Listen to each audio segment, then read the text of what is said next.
but we do have a guest in the studio, and we need to review another sporting movie.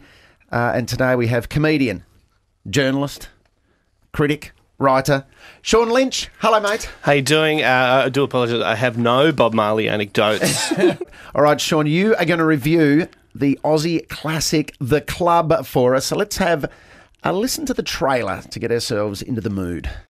You're in the big league now, Jeff, and you're scared. Scared you're not half as good a footballer as you bloody thought you were. All right. If you really want to know what's going on is that I'm sick to death of football and I couldn't care less whether I never play another game in my life. It's a load of macho, competitive bullshit. Football shits me. Look, if I'm going out there to risk a fractured skull or a ruptured spleen for the amusement of a pack of overweight drunks in the grandstand bar, then I want to get paid for it. Oh, so that's what you think of your supporters, eh? Well, what gives you the right to sit in judgment on me, you fat turd? Don't get back Talk to the to me fight like that, factory. You get back to calm down. Loyalty to any one individual is a luxury we can't afford in a business with a multi-million-dollar turnover. There's one on top of Collingwood. Sean Lynch, I feel like not much has changed in the world of football. That's the most amazing thing about this movie. It is exactly, you could make it today and it would play exactly the same. You've got a club president who's a rich boy that has no football skill whatsoever, but a big nerd for it. You've got a coach with a massive mustache that has the sense of humour of a stick. It's really timeless story about, and it's made in 1979, 1980, so right on the cusp of that time when sporting clubs started giving way to tradition and buying players. So it really is as relevant today as ever. Yeah, and also no female leads in the coaching department. So there's not a female in the movie besides one female. Yeah, I don't want to. Yeah. Well, that's the thing that really stands out about the movie, and again, it makes it relevant because the one female character is a stripper at a club function and it's basically the whole sub-story is them trying to cover up. Basically, the president admits to hitting her.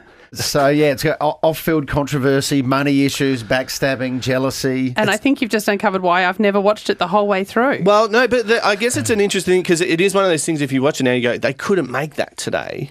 But in a weird way, it's like it is a time capsule. It's about a time and place. And so you kind of like, it is a little bit homophobic and it's kind of casually racist. And so it's not, and the jokes aren't funny because but it's almost as an audience, maybe you're going, this is so ridiculous. And it's written by David Williamson, who's quite a left sort of field writer as well. So it's a satire on that. So you're supposed to be laughing at these old fools that won't move on. Was David Williamson, the playwright, a Collingwood fan?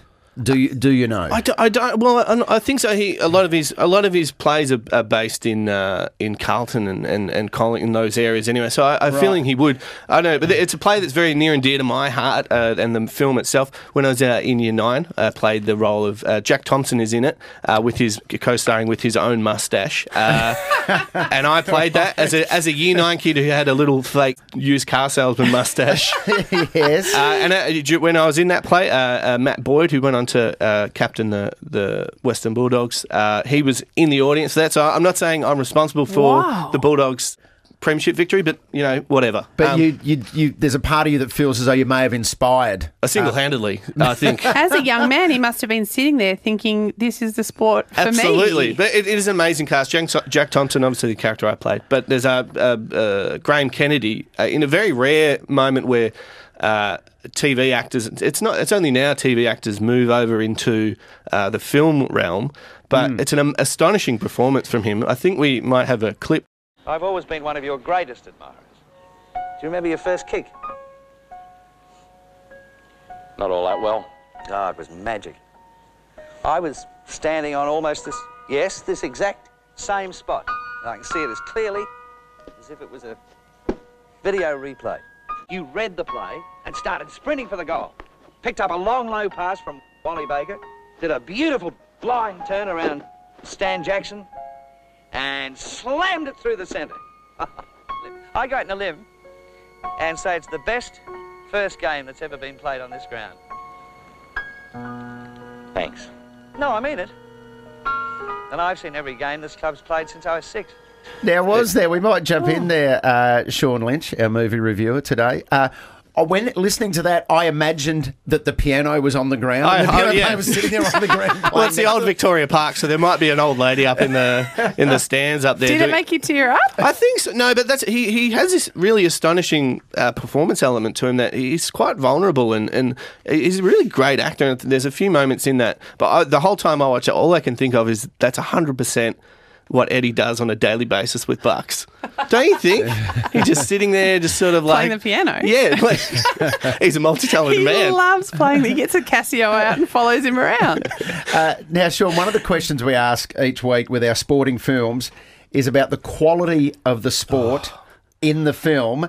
How do you rate the football in the club? Utterly atrocious. You've got John Howard, a very skinny John Howard, not John Howard, the Prime Minister, John Howard from Always Greener. He's struggles, but apparently the whole cast trained with the Sydney Swans, then came down to Melbourne and trained with Tom Hafey for about a month before. And so you can see players like Ray Shaw in there, Renee Kinks in there as well, young Dacos. So they were training with these guys, and it doesn't make a lick of difference. In fact, I would say, because they have actual footballers in the film, don't they? So when they're mucking around, it actually makes it stand out even more that they can't kick or handball properly. But the big question is, are the real footballers better at the acting than the actors are at playing the football? Well, do you know Renee Kink was quite good, as playing a bit of a big-headed idiot, but he was good at it.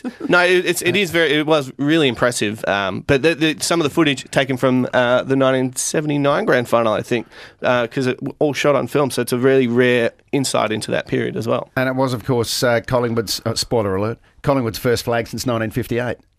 It wasn't a movie, though, so... Lovely. I don't know if it counts, but it's still a flag.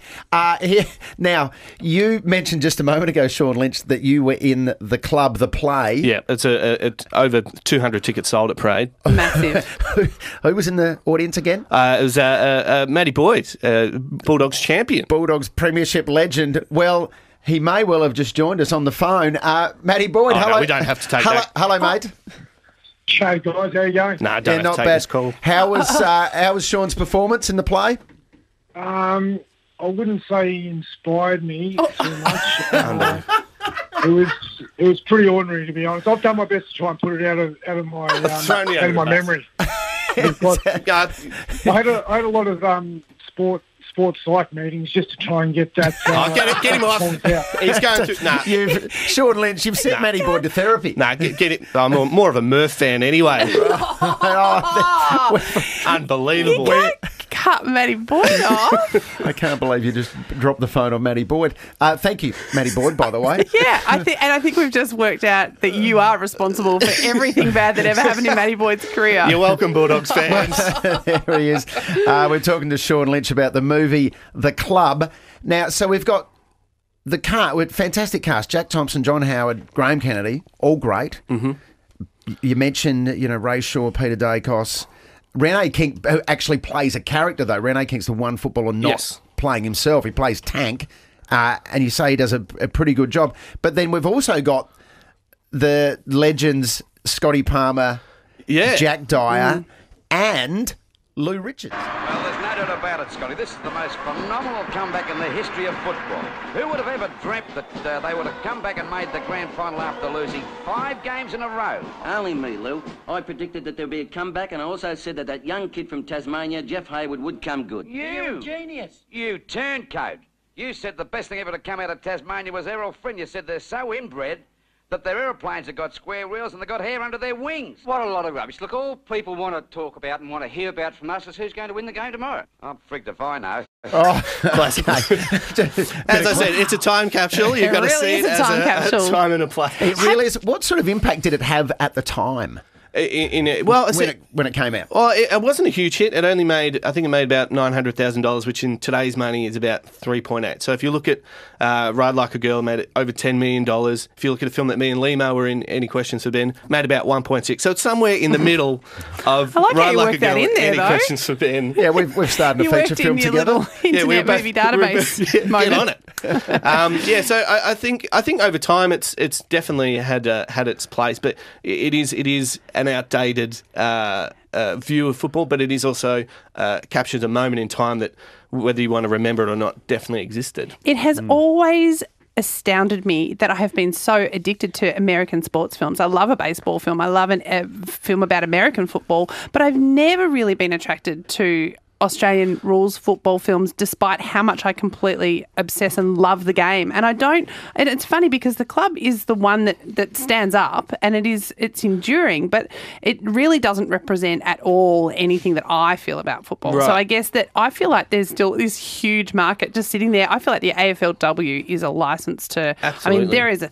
there's so many scripts there. Well, if you think about it, there's the club. There's a film called Blinder that came out a couple of years ago. Not great. Australian Rules, really great film, but not necessarily about football. So there's and Holding the Man, also not really about football. Yeah, but the best sports movies never actually are about the sport, and that's why I think the club works, because it's actually really not about the sport. Like Moneyball's great because it's not about. You don't have to know anything about baseball. How many mows do you give it out of 5? Oh, I'd give it 2.5 Lehmo mows out of 3. 2.5 Lehmos. Right there. Not a magnificent star rating. I've never seen convincing footy played in a movie or on a TV show. But it's a hard thing because, like, if you think about a sports movie, generally a movies you want a lot of people to see. Sports movies are niche as it is, but you've got Australian Rules, which is only one country watches, and even within that, 2 states really care. So to find actors who also plays pretty hard, I don't know if do we have a player at the moment you think that could turn into an actor? Could become an actor. Buddy Franklin can do it all. Seriously, I stand by this. Buddy Franklin. I feel like Shane Crawford gave it a nudge. I think he wanted to be an actor. Well, Crawford did do some acting on the footy show. What was his character's name? He had a Shane Crawford. Shane Crawford. What, that character that did all the eating all the things? No, he did. He used to do sketches anyway. Okay, so we're pitching it today. Here it is. AFLW, the club, starring Shane Crawford as... No, sorry, he doesn't make the cut these days. It's Marcus Bontempelli and Buddy Franklin. I reckon the Bont's your man, actually. I think you're onto something there. Yep. Sean Lynch, thank you for giving us, taking us back to the club. That's all right. A glorious moment in Australian cinematic history. Bounce again. Collingwood playing poorly at The makers of Breaker Morant now bring you a story of games people play. That's true, isn't it, Jerry? No.